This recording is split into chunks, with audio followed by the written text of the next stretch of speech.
Welcome to Kenton Teaches. Enjoy the video.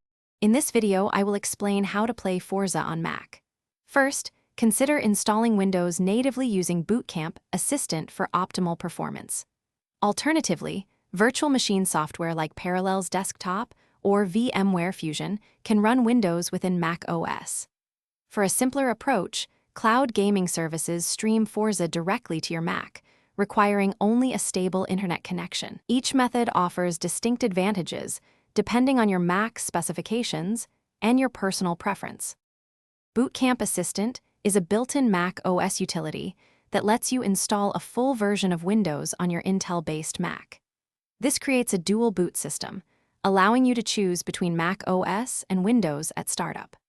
Running Forza directly on Windows via Boot Camp typically offers the highest frame rates and best graphical fidelity, as it utilizes your Mac's hardware without virtualization overhead. Ensure you have at least 128 gigabytes of available storage.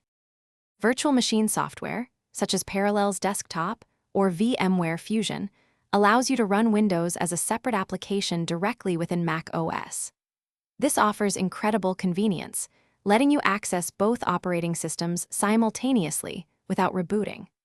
While generally easier to set up than Boot Camp, virtual machines might offer slightly reduced gaming performance due to the overhead of running two operating systems concurrently. Consider allocating at least 8 gigabytes of RAM to the virtual machine for better results.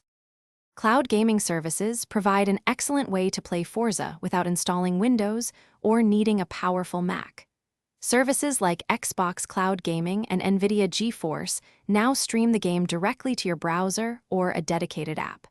Your Mac acts as a display, with all the heavy processing done remotely.